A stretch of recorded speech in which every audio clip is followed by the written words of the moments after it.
15 menit sebelum akad. Calon ibu mertuaku datang bukan untuk memberi restu, tapi untuk menyiramku dengan air di depan ratusan tamu. Dia meneriakiku, "Dasar kau penipu miskin, kau tak pantas dengan anakku ini." Dia tak sadar telah melakukan satu kesalahan yang sangat fatal. Sebelum ceritanya dimulai, silahkan tulis di kolom komentar dari daerah mana saja teman-teman yang menonton cerita ini. Jangan lupa like dan subscribe agar channel ini bisa semakin berkembang dan bisa mempersembahkan cerita yang lebih menarik lagi. Langit di luar jendela berwarna biru cerah, seolah ikut merestui hari yang paling ditunggu oleh Nabila. Dari lantai tertinggi gedung pernikahan mewah itu, ia bisa melihat hamparan kota yang sibuk. Namun di dalam ruangan rias pribadinya, yang ada hanyalah keheningan yang syahdu. Aroma lili putih dan maur merah yang dirangkai di sudut ruangan terasa menenangkan. Nabila menatap pantulan dirinya di cermin besar berbingkai emas. Gaun pengantin yang ia kenakan bukanlah gaun termegah, namun kesederhanaan dan keanggunannya memancarkan pesona yang luar biasa. Kain sutra berwarna gading membalut tubuhnya dengan sempurna, dengan detail rendah halus di bagian lengan dan punggung. Rambutnya disanggul modern, dihiasi beberapa kuntum bunga segar. Riasan wajahnya dibuat natural, menonjolkan kecantikan alaminya yang selama ini selalu ia syukuri. Senyum haru perlahan terukir di bibirnya. Hari ini adalah hari pernikahannya dengan Ardian, lelaki yang berhasil meyakinkannya bahwa cinta sejati itu ada. Ia masih ingat dengan jelas pertemuan pertama mereka 2 tahun lalu. Saat itu, Nabila sedang melakukan penyamaran kecilnya, bekerja sebagai staf administrasi junior di salah satu perusahaan properti kecil untuk memahami bisnis dari tingkat paling bawah. Tentu saja, tidak ada yang tahu bahwa perusahaan kecil itu sebenarnya baru saja diakuisisi secara diam-diam oleh Nusantara Group, konglomerat raksasa milik keluarganya. Di sanalah ia bertemu Ardian, seorang manajer proyek yang berdedikasi, cerdas, dan yang terpenting, baik hati. Ardian tidak pernah memandangnya sebelah mata. Ia memperlakukan Nabila, si staf junior, dengan hormat yang sama seperti ia memperlakukan atasannya. Ia sering mengajaknya makan siang di warung sederhana dekat kantor, bukan di restoran mahal. Mereka bisa tertawa lepas membicarakan hal-hal remeh, mulai dari film terbaru hingga keluhan tentang pekerjaan. Ardian jatuh cinta pada Nabila yang ia kenal sebagai gadis biasa, yatim piatu yang berjuang hidup di ibu kota. Dan Nabila, untuk pertama kalinya dalam hidupnya, merasa dicintai apa adanya, bukan karena nama besar Kusumo yang menempel di belakang namanya. Menyembunyikan identitasnya adalah sebuah beban, namun juga sebuah keharusan baginya. Sejak remaja, Nabila sudah muak dengan orang-orang yang mendekatinya hanya karena kekayaan. Ia pernah mengalami patah hati hebat saat kekasih pertamanya ternyata hanya memanfaatkan dirinya untuk mendapatkan koneksi bisnis bagi ayahnya. Sejak saat itu, ia membangun tembok tinggi di sekelilingnya.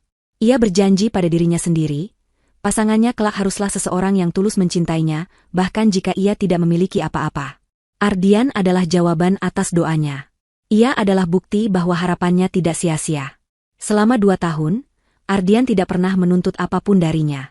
Ia justru sering membantu Nabila, memberinya uang tambahan saat ia berpura-pura gajinya tidak cukup, atau membelikannya makanan saat ia mengeluh akhir bulan. Semua kebaikan kecil itu menumpuk menjadi sebuah gunung cinta yang kokoh di hati Nabila. Ia berencana akan memberitahukan segalanya setelah mereka resmi menikah, sebagai kejutan terindah dalam hidup Ardian. Ia membayangkan betapa bahagianya mereka nanti, membangun rumah tangga yang didasari oleh ketulusan. Satu-satunya kerikil dalam hubungan mereka adalah Ibu Niken, Ibu Ardian. Sejak pertama kali diperkenalkan, Nabila bisa merasakan tatapan tidak suka dari wanita parubaya itu. Ibu Niken tidak pernah terang-terangan menghina, namun sorot matanya yang menilai Nabila dari ujung rambut hingga ujung kaki, pertanyaan-pertanyaannya yang sinis tentang latar belakang keluarga dan pekerjaannya, serta perbandingan-perbandingan yang sering ia lakukan dengan anak-anak temannya yang kaya raya, sudah cukup menjelaskan segalanya. Nabila dianggap tidak sepadan untuk Ardian, putra kebanggaannya. Ardian selalu berusaha menenangkan Nabila. "Mama cuma butuh waktu, sayang," katanya berulang kali. "Nanti kalau kita sudah menikah dan Mama lihat betapa baiknya kamu merawatku, dia pasti akan luluh. Mama itu sebenarnya baik, cuma gengsinya saja yang tinggi." Nabila memilih untuk percaya pada Ardian. Ia berusaha sekuat tenaga untuk mengambil hati Ibu Niken, membawakannya buah tangan setiap berkunjung, berbicara dengan sopan, dan membantu pekerjaan rumah. Namun, semua usahanya terasa seperti menabrak dinding baja. Ibu Niken tetap dingin dan menjaga jarak. Meski begitu, Nabila tidak menyerah. Ia yakin, setelah janji suci pernikahan terucap, Ibu Niken tidak punya pilihan lain selain menerimanya. Seorang penata rias masuk dan membenarkan posisi kerudung pengantinnya yang menjuntai indah. Sudah sempurna, Mbak Nabila. Cantik sekali, pujinya tulus. Nabila tersenyum berterima kasih. Jantungnya berdebar semakin kencang, bukan karena takut, melainkan karena luapan antisipasi dan kebahagiaan. Sebentar lagi, ia akan menjadi istri Ardian. Sebentar lagi, kehidupannya yang penuh kepura-puraan akan berakhir, dan ia bisa hidup sebagai dirinya sendiri bersama orang yang ia cintai. Pintu ruangan diketuk pelan, seorang panitia pernikahan masuk dengan senyum ramah. 15 menit menuju akad nikah, Mbak Nabila. Mas Ardian sudah siap di bawah. Semuanya sudah siap. 15 menit. Hanya 15 menit lagi menuju surga dunia yang ia impikan. Nabila menarik napas dalam-dalam, mengucap syukur dalam hati. Ia merasa menjadi wanita paling beruntung di dunia. Namun, ketenangan itu tiba-tiba pecah. Terdengar keributan dari luar ruangan, suara teriakan dan langkah kaki yang tergesa-gesa. Sebelum Nabila sempat bertanya ada apa, pintu ruang riasnya digedor dengan sangat keras, seolah akan jebol. Gedebuk, gedebuk, gedebuk. Suara itu begitu keras dan penuh amarah, membuat semua orang di dalam ruangan terlonjak kaget. Pintu mahoni yang berat itu terbuka dengan kasar. Sosok Ibu Niken berdiri di ambang pintu, napasnya terengah-engah dan wajahnya merah padam karena amarah. Matanya yang menyala-nyala menatap lurus ke arah Nabila, penuh dengan kebencian yang tak terselubung. Di belakangnya, berdiri seorang wanita muda yang anggun dan Nabila tidak kenal, wajahnya tampak angkuh. Pernikahan ini harus berhenti. Desis Ibu Niken, suaranya serak namun tegas, memecah keheningan di ruangan itu. Penata rias dan panitia pernikahan mundur ketakutan, tidak mengerti apa yang sedang terjadi. Sebelum Nabila sempat membuka mulut untuk bertanya, Ibu Niken sudah menerjang masuk. Tangannya yang dipenuhi cincin emas mencengkeram lengan Nabila dengan kasar. "Jangan banyak bicara, penipu," bentaknya. Ia menyeret Nabila keluar dari ruangan itu tanpa ampun. Nabila yang kaget setengah mati, tidak sempat melawan. Kakinya tersandung-sandung gaunnya sendiri saat ia ditarik paksa menyusuri koridor. "Mama, apa yang Mama lakukan?" Suara Ardian terdengar panik. Ia berlari mencoba menghalangi jalan ibunya. Namun, Ibu Niken yang sedang kalap itu mendorong putranya sendiri hingga terhuyung ke samping. "Diam kamu, Ardian. Kamu sudah dibutakan oleh perempuan ular ini. Mama di sini untuk menyelamatkan masa depanmu," teriaknya. Ia tidak berhenti berjalan. Ia terus menyeret Nabila, melewati para tamu yang mulai berdiri dari kursi mereka dengan wajah bingung, menuju pelaminan yang sudah dihias dengan bunga-bunga indah. Tempat itu seharusnya menjadi saksi bisu kebahagiaan mereka, namun kini berubah menjadi panggung penghinaan bagi Nabila. Ratusan pasang mata kini menatapnya, beberapa dengan iba, beberapa dengan rasa ingin tahu, dan banyak yang sudah mengeluarkan ponsel mereka untuk merekam. Wajahnya terasa panas karena malu. Cengkeraman Ibu Niken di lengannya terasa begitu menyakitkan. Setibanya di depan pelaminan, Ibu Niken melepaskan cengkeramannya dengan kasar hingga Nabila nyaris terjatuh. Ia kemudian berbalik dan mengambil sebuah gayung perak berisi air bunga yang diletakkan di atas meja kecil. Air yang seharusnya digunakan untuk prosesi adat setelah akad nikah. Tanpa ragu sedikitpun, ia menyiramkan seluruh isi gayung itu tepat ke wajah dan kepala Nabila. Biur. Air dingin itu mengejutkan seluruh sistem syaraf Nabila. Riasan wajahnya yang sempurna luntur seketika, mengalir bersama air mata yang kini tak sanggup lagi ia bendung. Gaun pengantinnya basah kuyup di bagian dada dan bahu, terasa berat dan dingin di kulitnya. Rambutnya yang tertata rapi menjadi lepek dan berantakan. Kelopak-kelopak bunga melati menempel di pipi dan rambutnya, seperti tanda duka. Suara gas kaget terdengar dari seluruh penjuru ruangan. Ibu Niken berdiri dengan angkuh, menatap Nabila yang kini tampak begitu menyedihkan. Lalu, ia berbalik menghadap para tamu dan berteriak dengan suara melengking. "Lihat semuanya. Inilah wajah asli wanita penipu ini. Dia telah membohongi kita semua. Dia bilang dia yatim piatu, hidup sebatang kara. Semua itu bohong. Dia hanya gadis miskin tidak punya apa-apa yang mengincar harta anak saya." Setiap kata yang keluar dari mulut Ibu Niken, terasa seperti cambuk yang menghantam punggung Nabila. Dunianya seakan runtuh. Semua mimpi indahnya hancur berkeping-keping hanya dalam hitungan menit. Ia menatap berkeliling, mencari sosok Ardian. Ia melihatnya berdiri mematung di dekat panggung, wajahnya pucat pasi, mulutnya terbuka namun tak ada suara yang keluar. Ia tampak sama terkejutnya seperti orang lain, sama sekali tidak berdaya. Tidak ada pembelaan, tidak ada tindakan. Kekosongan di mata Ardian menyakiti Nabila lebih dari siraman air dan teriakan hinaan Ibu Niken. Ibu Niken belum selesai. Ia memberi isyarat kepada wanita anggun yang sejak tadi mengikutinya. Wanita itu, yang bernama Clara, melangkah maju dengan dagu terangkat. Ia tampak kontras dengan Nabila. Gaunnya mewah, riasannya sempurna, dan ia memancarkan aura superioritas. Ini baru calon menantu yang pantas untuk keluarga kami. Ibu Niken mengumumkan dengan bangga sambil merangkul bahu Clara. Clara, dari keluarga terpandang dan kaya raya. Latar belakangnya jelas, bibit, bebet, bobotnya unggul. Bukan gelandangan yang tidak jelas asal-usulnya seperti perempuan ini. Bisik-bisik para tamu semakin kencang. Beberapa mulai menatap Nabila dengan pandangan jijik, seolah semua ucapan Ibu Niken adalah kebenaran mutlak. Mereka yang tadinya mengagumi Nabila, kini memandangnya sebagai penipu ulung. Di tengah penghinaan massal itu, sesuatu di dalam diri Nabila patah. Namun, yang patah bukanlah semangatnya, melainkan hatinya untuk Ardian. Rasa sakit yang membakar itu perlahan berubah menjadi es yang dingin. Air matanya berhenti mengalir. Ia mengangkat kepalanya perlahan, menatap lurus ke arah Ibu Niken, Ardian, dan semua orang yang menatapnya. Sudah cukup ia menjadi korban. Keheningan yang mencekam menyelimuti seluruh ruangan. Suara bisik-bisik para tamu seolah tersedot ke dalam ruang hampa, digantikan oleh suara tetesan air dari gaun Nabila yang jatuh ke lantai marmer. Di tengah panggung penghinaan itu, Nabila berdiri tegap. Rasa perih di hatinya telah membeku menjadi bongkahan es yang dingin dan tajam. Ia tidak lagi melihat sekelilingnya sebagai penonton, melainkan sebagai saksi bisu dari sebuah titik balik dalam hidupnya. Semua rasa cinta yang pernah ia miliki untuk Ardian, semua rasa hormat yang pernah ia coba berikan pada Ibu Niken, kini menguap tak bersisa. Yang ada hanyalah kesadaran yang jernih dan menyakitkan. Ia telah memberikan hatinya kepada orang yang salah, kepada seorang lelaki yang bahkan tidak memiliki keberanian untuk berdiri di sampingnya saat badai menerpa. Pandangannya terkunci pada Ardian. Lelaki itu masih berdiri mematung, wajahnya menampilkan kanvas kebingungan dan ketakutan. Ia menatap Nabila, lalu ibunya, lalu Nabila lagi, seolah mencari petunjuk tentang apa yang harus ia lakukan. Di matanya, Nabila tidak melihat cinta atau kemarahan, hanya kelemahan. Kelemahan seorang anak laki-laki yang seumur hidupnya berada di bawah bayang-bayang ibunya yang dominan. Selama 2 tahun hubungan mereka, Nabila selalu menganggap sifat Ardian yang penurut sebagai tanda kelembutan hati. Ia mengira Ardian hanya berusaha menjaga perdamaian. Kini ia sadar, itu bukanlah kelembutan, melainkan ketiadaan tulang punggung. Cinta mereka, yang ia kira sekuat baja, ternyata serapuh kaca, hancur berkeping-keping oleh satu teriakan dan satu siraman air.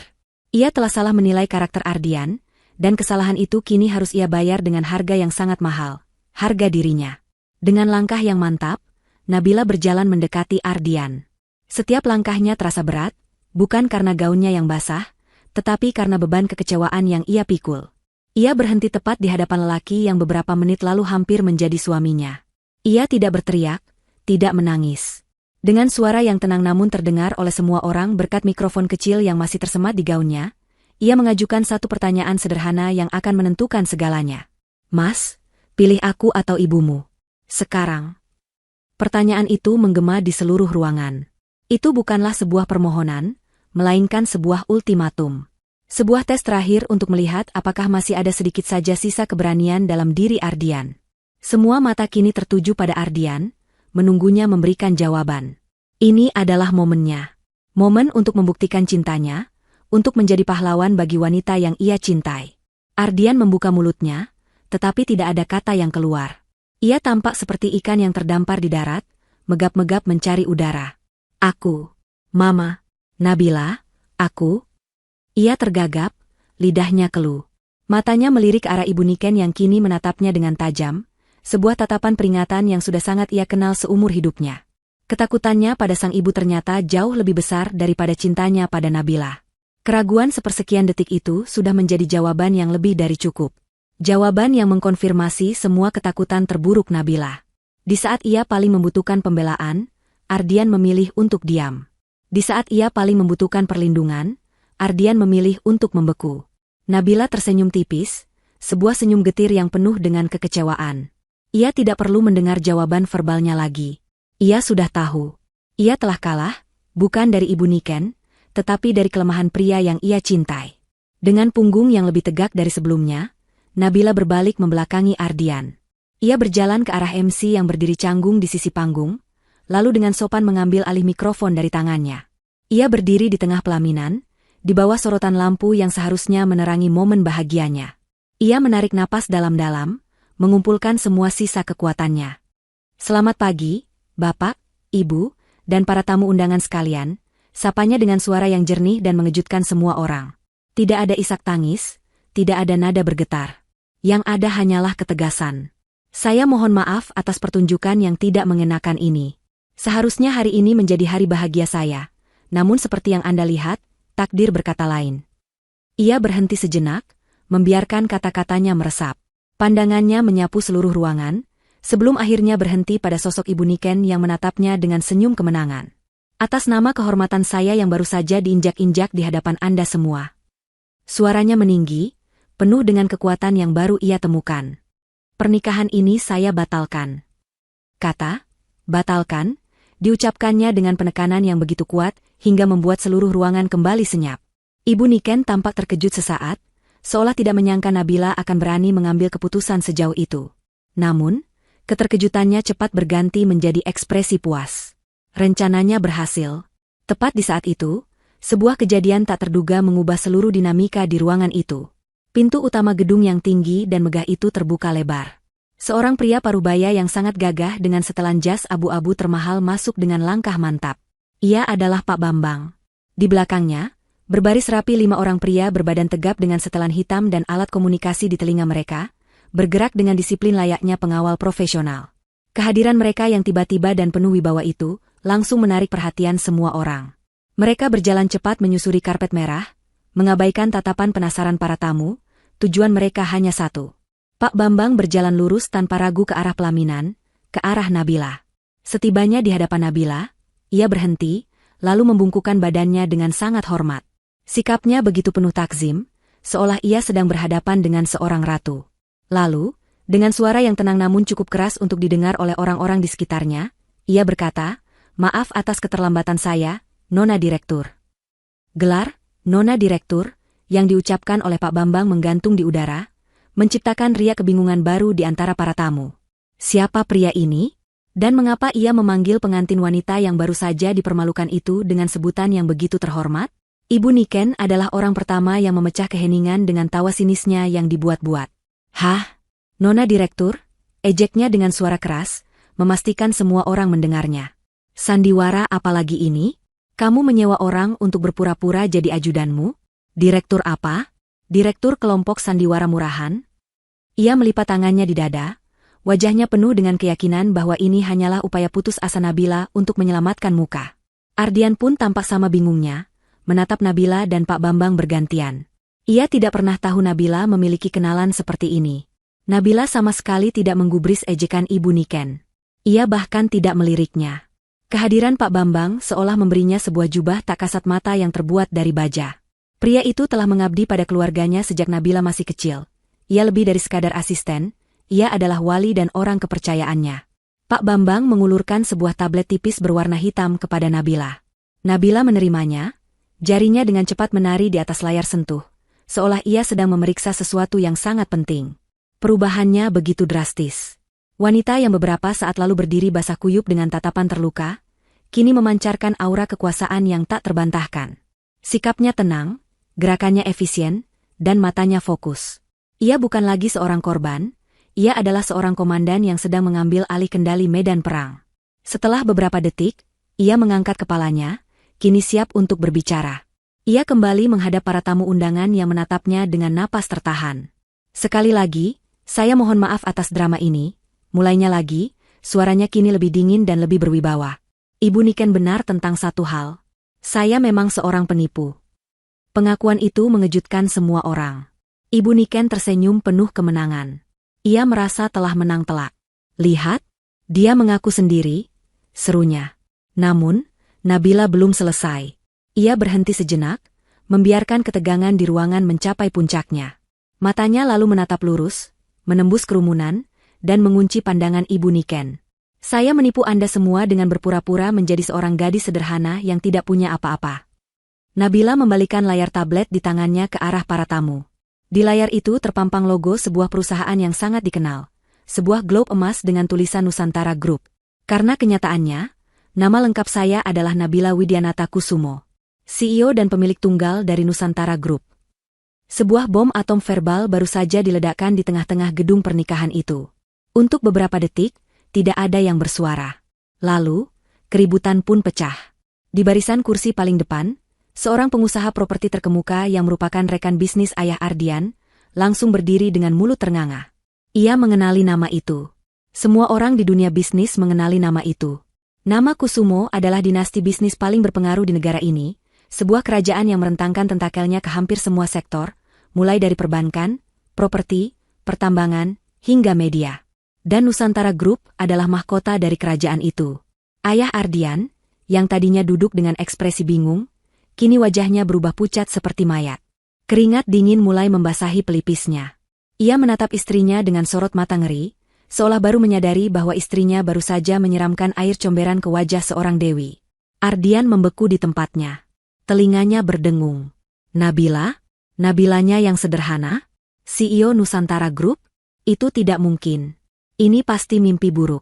Ia menatap Nabila, mencoba mencari jejak kebohongan di matanya, tetapi yang ia temukan hanyalah kebenaran yang dingin dan keras. Wanita yang berdiri di atas panggung itu bukanlah Nabila yang ia kenal. Wanita itu adalah orang asing yang memiliki kekuasaan luar biasa.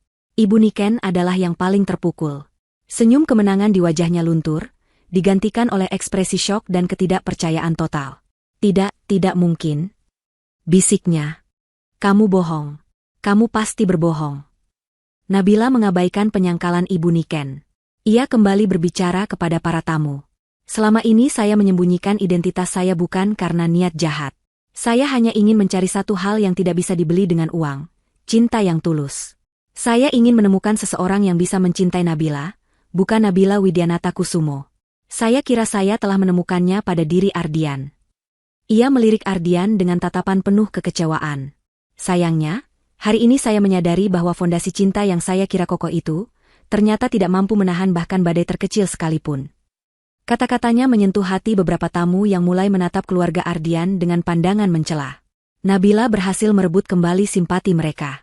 Ia bukan penipu yang jahat, melainkan seorang pewaris yang sedang mencari ketulusan. Wajah Ibu Niken berubah dari tidak percaya menjadi ketakutan. Ketakutan yang amat sangat. Ia baru sadar, ia tidak hanya mempermalukan seorang gadis biasa. Ia telah menyatakan perang terhadap salah satu kekuatan finansial terbesar di negara ini. Ia telah membangunkan seekor naga yang sedang tertidur. Dan kini, naga itu menatap lurus ke arahnya, siap menyemburkan api. Keheningan yang mengikuti pengakuan Nabila terasa lebih berat dan lebih pekat dari sebelumnya. Nama, Kusumo, dan Nusantara Group seakan memiliki bobotnya sendiri, menekan semua orang di dalam ruangan untuk tunduk dalam kekaguman dan ketakutan. Ibu Niken, yang beberapa menit lalu menjadi pusat perhatian dengan segala kesombongannya, kini tampak menyusut. Wajahnya yang pucat pasi adalah kanvas dari perang batin antara penyangkalan dan kengerian yang mulai merayap. Ia menatap Nabila seolah baru pertama kali melihatnya, bukan sebagai gadis miskin yang bisa ia injak-injak, melainkan sebagai sosok raksasa yang tak tersentuh. Namun, Nabila belum selesai. Ini bukanlah akhir dari pembalasannya, ini baru permulaan. Ia telah memperkenalkan dirinya, kini saatnya ia memperkenalkan siapa sebenarnya orang-orang yang telah bersekongkol untuk menghancurkannya. Dengan ketenangan yang membekukan, Nabila mengalihkan pandangannya dari Ibu Niken. Tatapan matanya yang tajam kini menyapu kerumunan dan berhenti pada satu titik. Pada sosok Clara, wanita yang tadi diarak sebagai calon menantu idaman. Clara, yang sejak tadi berdiri di sisi Ibu Niken dengan senyum tipis penuh kemenangan, kini tampak gelisah.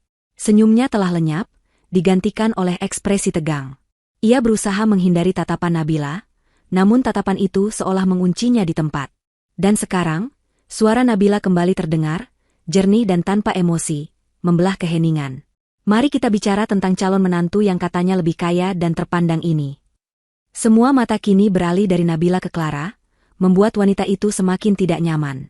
Nona Clara Hartono, putri dari Bapak Haryono, yang saat ini menjabat sebagai direktur keuangan di salah satu anak perusahaan saya, PT Sentosa Properti, benar. Nabila tidak menunggu jawaban. Ia menggeser jarinya di atas tablet, dan seketika, layar proyektor raksasa di belakang pelaminan berubah.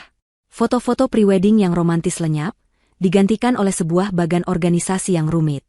Di puncak bagan itu tertera logo Nusantara Group, dengan puluhan cabang anak perusahaan di bawahnya. Sebuah lingkaran merah tebal kemudian muncul, mengelilingi kotak bertuliskan, PT Sentosa Property. Nama, Haryono, dan jabatannya, Direktur Keuangan, disorot dengan warna kuning. Para tamu yang mengerti dunia bisnis menahan napas. Mereka tahu apa artinya ini. Ini adalah sebuah eksekusi publik. PT Sentosa Property, lanjut Nabila, suaranya seperti hakim yang membacakan putusan. Sebuah perusahaan yang menurut laporan audit internal terakhir yang saya terima pagi ini, sedang berada di ambang kebangkrutan. Pernyataan itu membuat Clara tersentak. Wajah ayahnya, Bapak Haryono, yang duduk di barisan tamu, berubah menjadi seputih kertas. Kebangkrutan yang disebabkan oleh salah urus, investasi fiktif, dan... Nabila berhenti sejenak, menatap lurus ke mata Bapak Haryono. Penggelapan dana dalam jumlah yang sangat signifikan. Suara gas kaget kembali terdengar, kali ini lebih keras.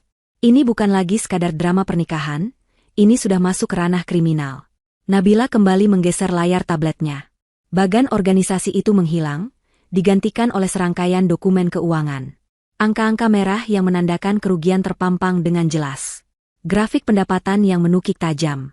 Salinan bukti transfer ke rekening-rekening pribadi yang tidak dikenal. Semua aib keuangan keluarga Hartono kini dipertontonkan di hadapan ratusan orang. Kekayaan yang Anda pamerkan, Nona Clara, kata Nabila dengan nada menusuk. Rumah mewah, mobil sport, tas-tas bermerek. Semua itu hanyalah fasad yang dibangun di atas tumpukan utang dan uang perusahaan yang Anda curi. Clara mulai gemetar. Ia ingin lari, tetapi kakinya terasa seperti terpaku di lantai.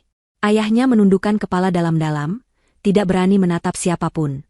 Ibu Niken menatap Clara dengan pandangan tidak percaya. Ia merasa dikhianati.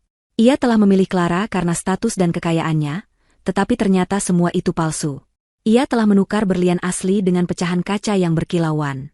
Dan Ibu Niken, Nabila kini kembali memusatkan perhatiannya pada antagonis utama. Tahukah Anda mengapa keluarga Hartono begitu putus asa untuk menikahkan putrinya dengan Ardian? Mengapa mereka rela bersekongkol dengan Anda untuk menyingkirkan saya? Nabila tidak membiarkannya menjawab. Layar proyektor kembali berubah, kali ini menampilkan salinan surat peringatan dari sebuah bank. Karena keluarga Anda, keluarga Ardian, baru saja mendapatkan persetujuan pinjaman dalam jumlah yang sangat besar untuk ekspansi bisnis ayah Ardian. Nabila tersenyum tipis tanpa rasa geli. Pinjaman dari Bank Swakarya Nasional. Bank yang, kebetulan sekali, juga merupakan salah satu aset milik Nusantara Group. Pukulan terakhir itu terasa begitu telak. Ibu Niken terhuyung ke belakang, seolah baru saja dihantam oleh bogem mentah tak terlihat. Ia akhirnya mengerti. Semua ini, dari awal hingga akhir, berada dalam genggaman tangan Nabila. Mereka semua hanyalah bidak catur di papan permainan milik Nabila, dan mereka tidak pernah menyadarinya. Kebenaran yang terungkap terasa begitu brutal dan memalukan. Ruangan yang tadinya dipenuhi oleh orang-orang terhormat kini terasa seperti ruang sidang terbuka, di mana Nabila bertindak sebagai jaksa sekaligus hakim. Keluarga Hartono dan Ibu Niken adalah para terdakwa yang tidak bisa lagi mengelak. Mereka telanjang di bawah sorotan lampu, aib mereka dikuliti lapis demi lapis untuk dipertontonkan kepada dunia. Namun, Nabila belum selesai membeberkan segalanya. Ia ingin semua orang tahu betapa busuknya persekongkolan yang telah dirancang untuk menghancurkan hidupnya. Ia ingin memastikan tidak ada sedikit pun simpati yang tersisa untuk orang-orang ini. Persekongkolan ini lebih dari sekadar upaya keluarga Hartono untuk mendapatkan akses pada pinjaman keluarga Anda, Ibu Niken, jelas Nabila, suaranya yang tenang memandu narasi kehancuran mereka. Di layar proyektor, kini muncul serangkaian bukti baru yang lebih memberatkan. Salinan percakapan WhatsApp antara Ibu Niken dan Bapak Haryono. Kalian berdua telah merancangnya dengan sangat rapi. Dalam percakapan itu, terpampang dengan jelas bagaimana Ibu Niken mengeluhkan status Nabila yang dianggapnya tidak sederajat. Bapak Haryono kemudian menimpali, menawarkan putrinya, Clara, sebagai solusi. Ia menjanjikan bahwa Clara akan membawa gengsi dan koneksi bagi keluarga Ardian. Namun, ada harga yang harus dibayar. Nabila menggeser layar untuk menampilkan bukti transfer bank. Sejumlah besar uang telah ditransfer dari rekening pribadi Bapak Haryono ke rekening atas nama Ibu Niken, dengan keterangan, uang muka kerjasama. Uang muka? Tanya Nabila retoris, alisnya terangkat. Kerjasama untuk apa? Kerjasama untuk menyingkirkan saya? Kerjasama untuk menghancurkan kebahagiaan putra Anda sendiri demi uang dan status palsu. Tuduhan itu begitu langsung dan begitu tajam. Ayah Ardian, yang sejak tadi hanya diam menahan malu, kini berdiri. Wajahnya memerah karena amarah yang ditujukan pada istrinya. "Niken, apa-apaan ini? Kamu menerima uang dari orang ini?" hardiknya dengan suara bergetar. Ibu Niken tidak bisa menjawab. Mulutnya terkunci rapat, wajahnya pucat pasi. Ia telah tertangkap basah. Bukan hanya sebagai ibu mertua yang kejam, tetapi juga sebagai seorang penipu yang serakah. Ia rela menjual kebahagiaan putranya sendiri. Ardian, yang menyaksikan semua ini, merasakan dunianya benar-benar hancur. Kakinya lemas hingga ia terduduk di tepi panggung. Ibunya, wanita yang selalu ia hormati dan takuti, ternyata adalah monster yang egois. Wanita yang ia cintai, Nabila, ternyata adalah sosok yang begitu kuat dan memiliki dunia yang tak pernah ia bayangkan. Dan dirinya sendiri? Ia hanyalah seorang pengecut yang berdiri di tengah-tengah, tidak mampu melakukan apapun selain menonton kehancuran hidupnya sendiri. Rasa sakit karena dikhianati oleh ibunya dan rasa malu, karena telah mengecewakan Nabila bercampur menjadi satu, menciptakan lubang hitam yang menelan seluruh jiwanya. Ia menatap Nabila dengan pandangan yang menyedihkan, penuh penyesalan, namun ia tahu semua itu sudah terlambat. Clara dan ayahnya sudah tidak bisa lagi menahan tekanan. Clara menangis terseduh-seduh, riasan mahalnya luntur berantakan. Bapak Haryono membungkuk dalam-dalam, mencoba mengucapkan kata maaf yang tercekat di tenggorokannya. Para tamu undangan kini menatap mereka dengan pandangan yang sama, pandangan jijik. Tidak ada lagi rasa kasihan, yang ada hanyalah cemoohan untuk sebuah keluarga yang mencoba menipu jalan mereka menuju puncak. Namun akhirnya jatuh ke jurang yang paling dalam. Nabila membiarkan pemandangan menyedihkan itu berlangsung selama beberapa saat, membiarkan mereka merasakan buah dari perbuatan mereka. Setelah puas, ia memberikan pukulan terakhir yang akan meruntuhkan segalanya. Ia menatap Pak Bambang, yang sejak tadi berdiri diam di sisinya seperti patung penjaga. Dengan suara yang dingin dan tegas, ia memberikan perintah. "Pak Bambang," ujarnya dengan tenang, "hubungi tim hukum kita. Blokir semua aset pribadi keluarga Haryono dan panggil tim audit forensik untuk melakukan investigasi penuh atas PT Sentosa Properti besok pagi. Saya mau laporannya di meja saya dalam seminggu." Kemudian, ia berhenti sejenak. Matanya kini menatap lurus ke arah ayah Ardian yang masih berdiri gemetar. "Dan untuk pinjaman Bank Swakarya Nasional atas nama perusahaan keluarga Ardian, bekukan saat ini juga." Perintah terakhir itu adalah vonis mati bagi bisnis keluarga Ardian. Tanpa pinjaman itu, ekspansi mereka akan gagal. Mereka akan terjerat utang pada para pemasok. Kebangkrutan sudah di depan mata. Ibu Niken akhirnya menjerit, sebuah jeritan putus asa yang menyadari bahwa ia tidak hanya kehilangan calon menantu kaya, tetapi ia juga baru saja menghancurkan seluruh pilar kehidupan keluarganya dengan tangannya sendiri. Jeritan putus asa Ibu Niken menjadi musik latar bagi kehancuran total keluarga mereka. Perintah Nabila untuk membekukan pinjaman bisnis adalah vonis mati yang dieksekusi saat itu juga. Ayah Ardian, yang sedari tadi berusaha menjaga sisa-sisa harga dirinya, langsung roboh ke kursi terdekat. Tangannya gemetar hebat saat ia merogoh saku jasnya, mencari ponsel. Ia tahu apa artinya ini. Proyek yang sedang berjalan akan berhenti. Para kontraktor dan pemasok akan menagih pembayaran. Cek yang sudah ia keluarkan akan ditolak oleh bank. Reputasinya yang ia bangun puluhan tahun akan hancur menjadi debu dalam sekejap. Semua karena keserakahan dan kebodohan istrinya. Amarah dan keputusasaan tergambar jelas di wajahnya. Di tengah kekacauan itu, Ardian akhirnya tersadar dari kelumpuhannya.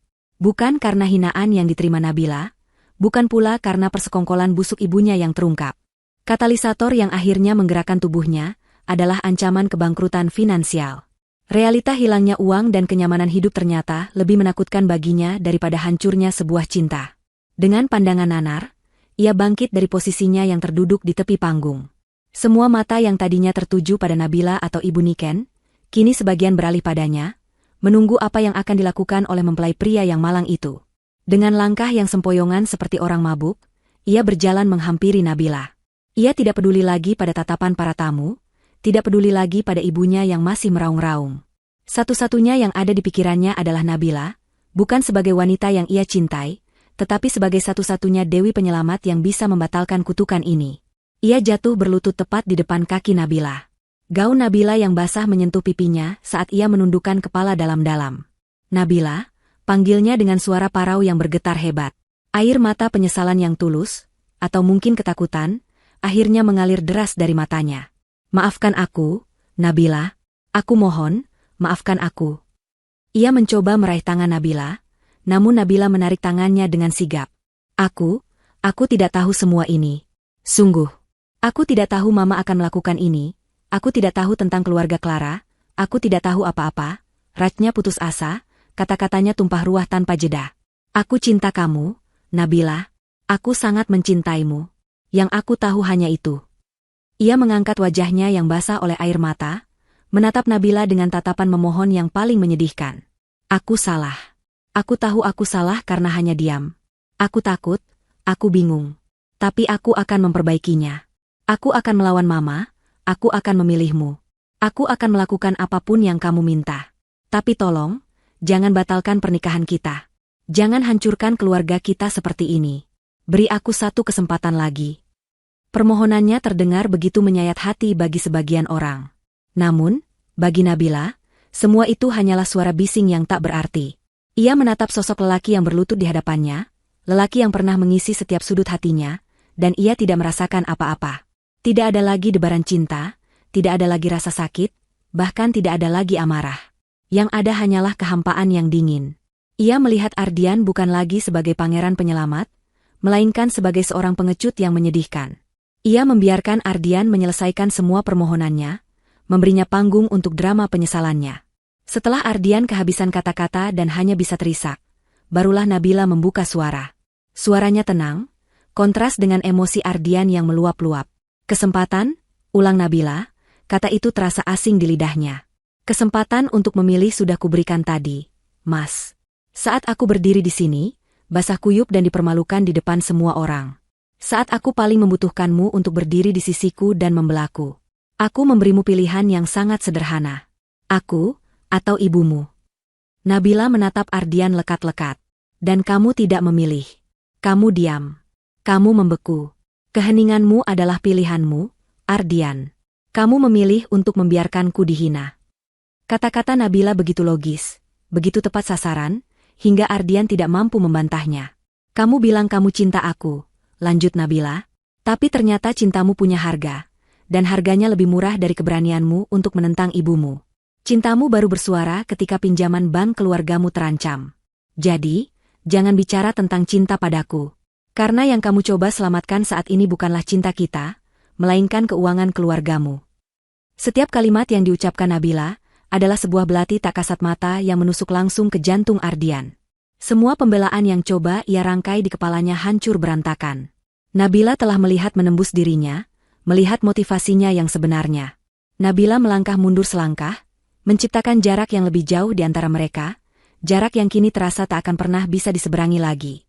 Selama 2 tahun, aku mencintai seorang lelaki yang kukira baik hati, berani, dan tulus. Lelaki yang akan melindungiku dari apapun. Tapi ternyata, lelaki itu tidak pernah ada. Ia hanya sebuah ilusi yang kubangun di dalam kepalaku sendiri. Ia menatap Ardian yang masih berlutut dengan pandangan penuh kasihan. Lelaki yang ada di depanku sekarang hanyalah bayangan dari ibunya. Lemah, penakut, dan pada akhirnya, hanya peduli pada dirinya sendiri. Dan aku tidak bisa menikahi bayangan seperti itu. Ucapan terakhir itu adalah vonis final. Palu godam telah diketuk. Tidak ada lagi jalan untuk kembali. Ardian merasakan seluruh kekuatannya terkuras habis. Ia tetap berlutut di sana, hancur lebur, menyadari bahwa ia telah kehilangan satu-satunya hal paling berharga dalam hidupnya karena kelemahannya sendiri. Melihat putranya ditolak mentah-mentah dan dibiarkan berlutut dalam kehinaan, Ibu Niken akhirnya tersadar dari jeritan putus asanya. Taktik amarah dan kesombongan telah gagal total. Kini, ia tahu hanya ada satu jalan terakhir yang tersisa, mengemis. Dengan sisa-sisa tenaga yang ia miliki, ia merangkak di lantai marmer yang dingin, tidak peduli lagi pada gaun mahalnya yang terseret kotor, tidak peduli lagi pada tatapan jijik para tamu undangan. Ia mendekati Nabila seperti seorang peminta-minta yang mendekati seorang ratu, tujuannya hanya satu, mendapatkan pengampunan.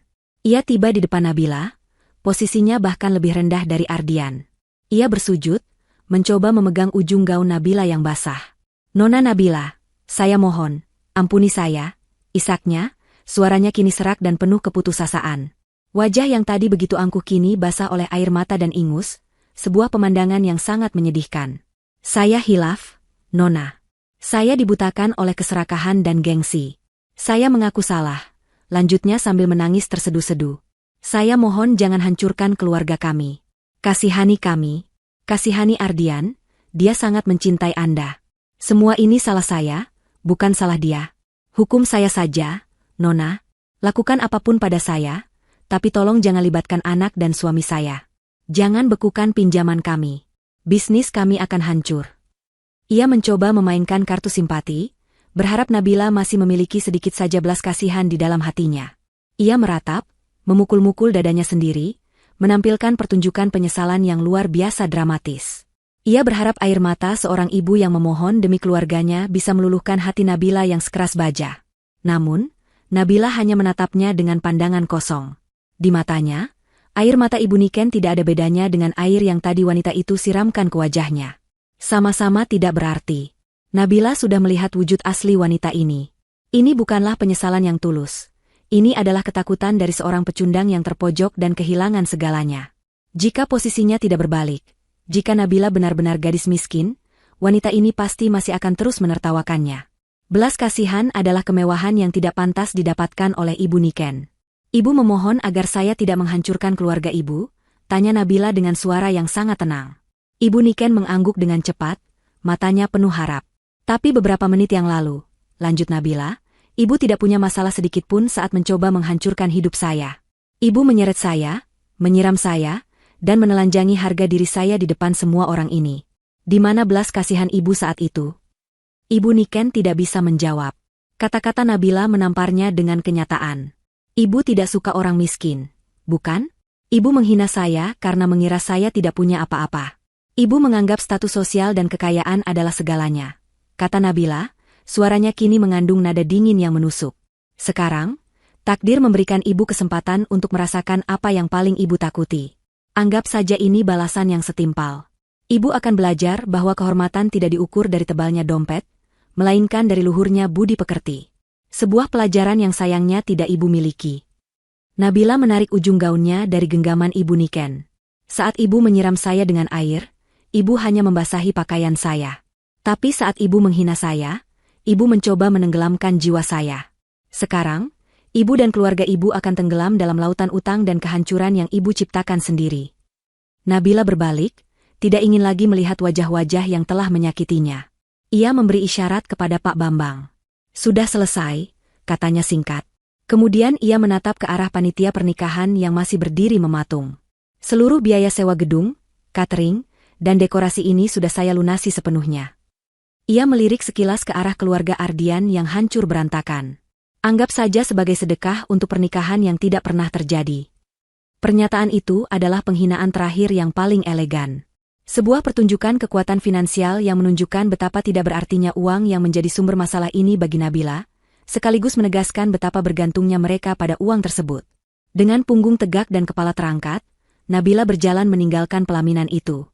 Pak Bambang dan tim pengawalnya segera membentuk formasi, membuka jalan untuknya, melindunginya dari kerumunan tamu yang terkesima. Ia berjalan menyusuri karpet merah, bukan sebagai pengantin yang gagal, tetapi sebagai seorang ratu yang baru saja memenangkan pertempuran. Ia tidak menoleh ke belakang sama sekali, meninggalkan kekacauan, tangisan, dan penyesalan abadi di belakangnya. Saat ia melangkah keluar dari pintu utama gedung dan disambut oleh hangatnya sinar matahari pagi, ia menarik napas dalam-dalam. Ia merasa bebas.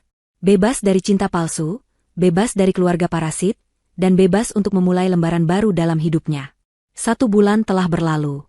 Musim telah berganti, dan begitu pula takdir dari orang-orang yang terlibat dalam drama di hari pernikahan yang gagal itu. Bagi dunia luar, insiden tersebut hanyalah gosip panas yang beredar di kalangan elit selama beberapa minggu sebelum akhirnya mereda, tergantikan oleh skandal-skandal baru. Namun bagi para pelakunya, 1 bulan itu terasa seperti 1 dekade yang mengubah hidup mereka selamanya. Di lantai 88 gedung Nusantara Tower, di dalam sebuah kantor sudut yang dindingnya terbuat dari kaca, Nabila menatap hamparan kota Jakarta di bawahnya.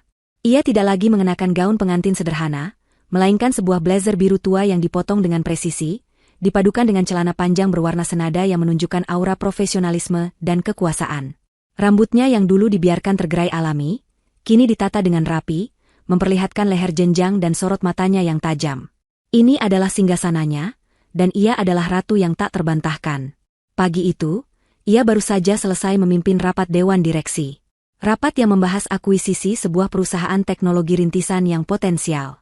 Para direktur yang usianya 2 kali lipat darinya, yang pada awalnya meremehkannya sebagai putri manja yang mewarisi tahta, kini menatapnya dengan campuran rasa hormat dan gentar. Nabila memimpin rapat dengan kecerdasan yang tajam, data yang akurat, dan visi yang jelas. Ia tidak banyak bicara, tetapi setiap kalimat yang keluar dari mulutnya adalah perintah atau keputusan strategis yang tidak bisa dibantah. Ia telah membuktikan dirinya, bukan hanya sebagai pewaris, tetapi sebagai pemimpin sejati. Kekacauan di hari pernikahannya, alih-alih menghancurkannya, justru telah menempa dirinya menjadi lebih kuat, lebih fokus, dan lebih tanpa ampun dalam dunia bisnis. Rasa sakitnya telah ia ubah menjadi bahan bakar.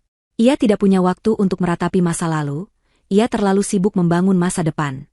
Di sela-sela kesibukannya membangun kembali kerajaannya, ia juga membangun sesuatu yang lain. Diilhami oleh pengalamannya sendiri, ia mendirikan sebuah yayasan bernama Suara Permata. Sebuah organisasi nirlaba yang didedikasikan untuk memberikan bantuan hukum, psikologis, dan finansial bagi para wanita yang menjadi korban penipuan dan kekerasan emosional, terutama yang berasal dari lingkungan terdekat mereka. Ia ingin memastikan tidak ada lagi wanita yang merasa sendirian dan tak berdaya seperti yang pernah ia rasakan, meski hanya untuk beberapa saat. Proyek ini ia kerjakan dengan hati, sebuah monumen pengingat bahwa dari luka yang paling dalam sekalipun, bisa tumbuh sesuatu yang indah dan kuat. Wajahnya terpampang di sampul majalah bisnis internasional, bukan sebagai korban drama pernikahan, tetapi sebagai CEO visioner tahun ini, dipuji karena langkah-langkah bisnisnya yang berani dan inisiatif sosialnya yang menginspirasi. Sementara Nabila terbang semakin tinggi, mereka yang telah mencoba menjatuhkannya, kini terjerembab di dasar jurang yang paling dalam.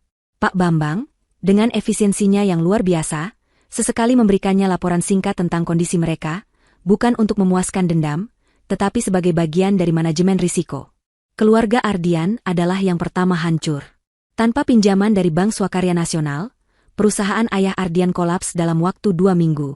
Mereka tidak bisa membayar utang, dan pengadilan menyatakan mereka bangkrut. Rumah mewah mereka disita oleh bank. Mobil-mobil sport digadaikan untuk menutupi utang yang tersisa.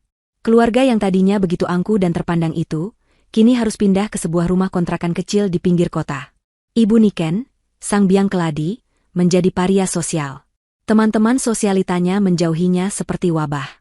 Namanya menjadi bahan cemoohan di setiap arisan. Ia menghabiskan hari-harinya di dalam rumah, terus-menerus menyalahkan semua orang kecuali dirinya sendiri, menciptakan neraka pertengkaran tanpa akhir dengan suaminya. Nasib keluarga Hartono bahkan lebih buruk. Tim audit forensik yang dikirim Nabila menemukan bukti penggelapan dana yang tak terbantahkan. Bapak Haryono ditangkap pihak berwajib dan kini mendekam di penjara, menunggu persidangan yang sudah pasti akan menjatuhinya hukuman berat. Seluruh aset mereka yang didapat dari hasil kejahatan disita oleh negara. Clara, si calon menantu idaman, kini harus bekerja serabutan untuk menghidupi ibunya. Wajahnya yang dulu sering muncul di majalah gaya hidup, kini sesekali tertangkap kamera wartawan saat ia keluar dari kantor polisi, tanpa kuyu dan tanpa harapan. Dan Ardian, ia menjadi sosok yang paling tragis. Ditolak oleh Nabila, dikhianati oleh ibunya, dan kini miskin, ia kehilangan segalanya. Tidak ada perusahaan yang mau menerimanya bekerja, karena reputasinya yang hancur. Ia mengurung diri di kamar sempitnya, dihantui oleh penyesalan dan bayangan wajah Nabila. Bayangan tentang apa yang mungkin terjadi jika saja ia memiliki sedikit lebih banyak keberanian hari itu. Sore itu, saat Nabila sedang meninjau laporan akhir tahun, Pak Bambang masuk ke ruangannya. Wajahnya tampak lebih serius dari biasanya. Ia meletakkan sebuah map tebal berwarna merah di atas meja Nabila. Nona, ada satu hal lagi yang kami temukan dari hasil audit mendalam terkait kasus PT Sentosa Property, katanya dengan nada datar. Nabila membuka map itu. Di dalamnya terdapat bukti-bukti baru yang mengejutkan. Hasil audit menemukan bahwa Ibu Niken ternyata tidak hanya menerima dana dari Bapak Haryono. Ia juga secara aktif menerima dana dari pesaing utama kita di sektor properti, Grup Mahakarya. Pak Bambang menunjuk sebuah salinan transfer. Grup Mahakarya membayar Ibu Niken untuk mensabotase proyek yang sedang ditangani oleh Ardian saat itu, dengan imbalan posisi manajer senior untuk putranya jika proyek itu gagal, dan kita kehilangan tender berikutnya. Nabila menatap dokumen-dokumen itu dengan dingin. Ini bukan lagi sekadar masalah keluarga yang picik. Ini adalah kejahatan korporat. Spionase industri. Ibu Niken tidak hanya mencoba menghancurkan kebahagiaan pribadinya, ia juga telah berkhianat pada perusahaan yang secara tidak langsung telah memberinya kehidupan mewah selama ini. Di tangan Nabila kini ada bukti yang cukup untuk mengirim Ibu Niken ke penjara selama bertahun-tahun. Map merah itu tergeletak di atas meja mahoni Nabila, terasa lebih berat dari bobotnya yang sebenarnya. Di dalamnya terdapat kekuatan untuk menghancurkan sisa-sisa kehidupan Ibu Niken, untuk menjebloskannya ke dalam sel penjara yang dingin dan melenyapkannya dari dunia untuk selamanya. Sebagian kecil dari diri Nabila, bagian yang masih menyimpan luka dari hari itu, menginginkan pembalasan setimpal. Ia membayangkan kepuasan melihat Ibu Niken mengenakan seragam tahanan, membayar kejahatannya di balik jeruji besi.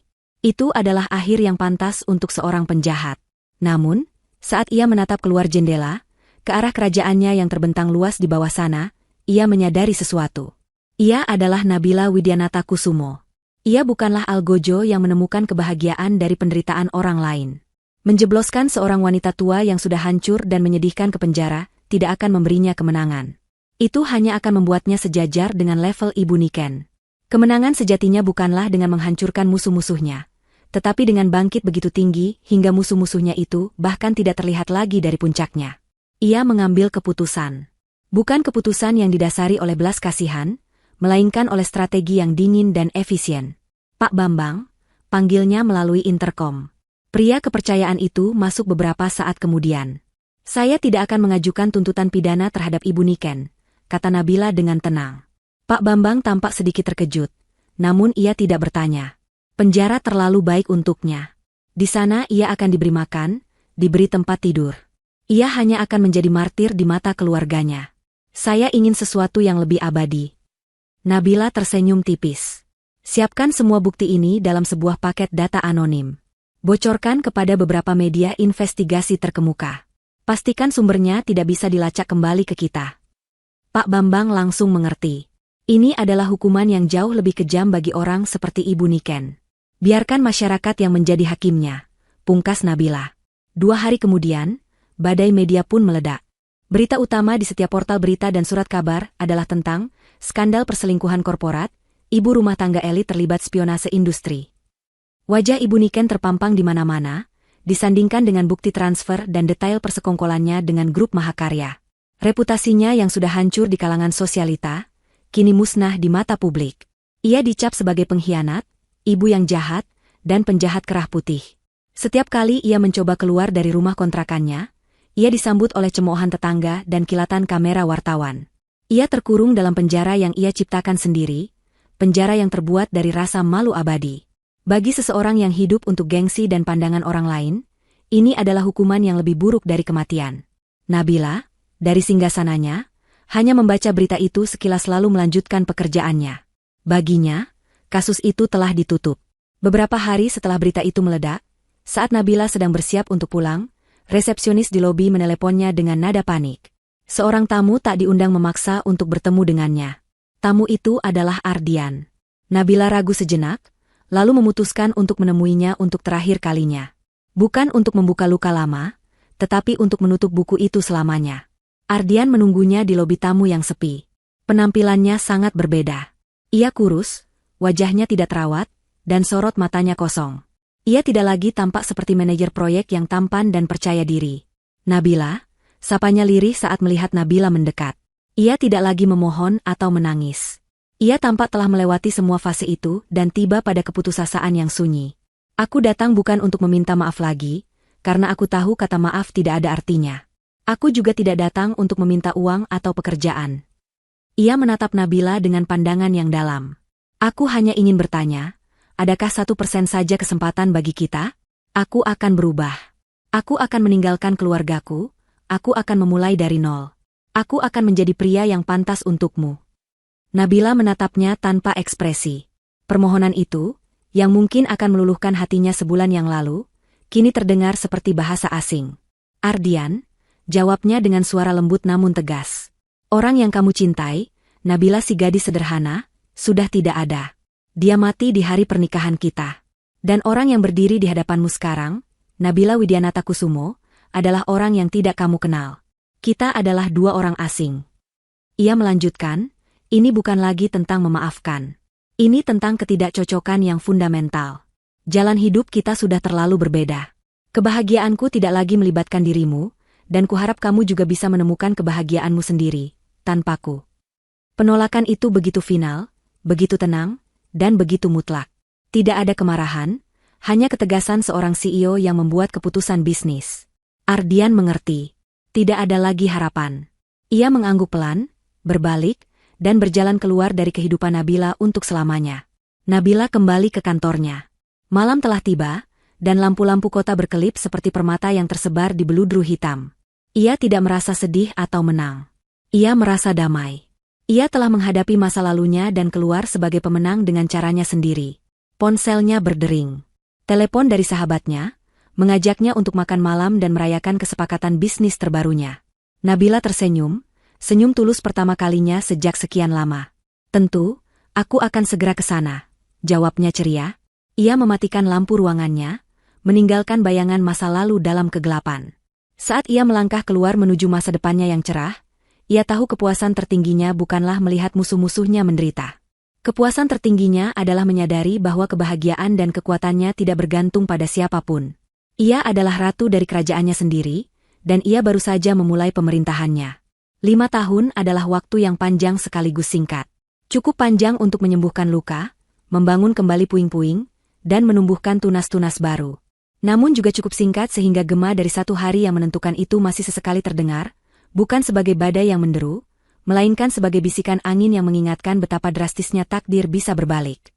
Di bentangan waktu 5 tahun itu, kehidupan para tokoh dalam drama pernikahan yang gagal itu telah menempuh jalurnya masing-masing, dibentuk oleh pilihan, penyesalan, dan konsekuensi. Di puncak Jakarta, di mana awan terasa lebih dekat dari bumi, Nabila Widianata Kusumo berdiri di Taman Atap Nusantara Tower. Ini adalah tempat perlindungan pribadinya, sebuah oasis hijau di tengah hutan beton. Di usianya yang kini memasuki kepala 3, aura kekuasaan di sekelilingnya telah melunak, bertransformasi menjadi kebijaksanaan yang tenang. Rambutnya tergerai ditiup angin sore, dan ia tidak lagi mengenakan blazer korporat yang kaku, melainkan gaun linen sederhana yang nyaman. 5 tahun di pucuk pimpinan telah memahatnya. Ia bukan lagi sekadar CEO, ia adalah seorang visioner, seorang arsitek masa depan. Di bawah kepemimpinannya, Nusantara Group telah meroket ke tingkat yang belum pernah terjadi sebelumnya. Ia memimpin perusahaan keluar dari sektor-sektor tradisional dan terjun ke dalam revolusi hijau dan teknologi. Proyek terbarunya, Nusantara Emotive, adalah sebuah inisiatif ambisius untuk membangun ekosistem kendaraan listrik nasional, dari pabrik baterai hingga stasiun pengisian daya di seluruh negeri. Proyek ini tidak hanya mendatangkan keuntungan triliunan rupiah, tetapi juga menempatkan namanya di panggung global sebagai salah satu pemimpin bisnis paling berpengaruh di Asia. Namun, kesuksesan terbesarnya, menurut Nabila sendiri, tidak diukur dengan angka di bursa saham. Di sore itu, ia baru saja kembali dari acara peresmian Rumah Asa, cabang kelima dari Yayasan Suara Permata, miliknya. Yayasan itu telah tumbuh pesat. Dengan dukungan dana pribadi dan donasi dari perusahaan-perusahaan lain yang terinspirasi olehnya, Suara Permata telah membantu lebih dari 10.000 wanita di seluruh Indonesia. Memberikan mereka perlindungan hukum dari pasangan yang abusif, modal untuk memulai usaha setelah ditipu, dan terapi untuk menyembuhkan luka batin. Di acara tadi, ia mendengarkan testimoni seorang ibu tunggal yang nyaris bunuh diri setelah suaminya membawa lari semua tabungannya, namun kini berhasil menjadi pengusaha catering sukses berkat bantuan yayasan. Melihat harapan yang kembali menyala di mata wanita itu, Nabila merasakan sebuah kepuasan yang tidak akan pernah bisa ia dapatkan dari keuntungan bisnis sebesar apapun. Ia telah berhasil mengubah racun paling berbisa dalam hidupnya menjadi obat penawar bagi orang lain. Bagaimana dengan cinta? Banyak yang bertanya-tanya. Pria-pria paling berkuasa dan tampan dari seluruh dunia mencoba mendekatinya, namun Nabila selalu menjaga jarak. Bukan karena ia trauma, tetapi karena standarnya telah berubah. Ia tidak lagi mencari seseorang untuk melengkapinya, karena ia tahu ia sudah utuh. Kebahagiaannya tidak lagi bergantung pada kehadiran seorang pasangan.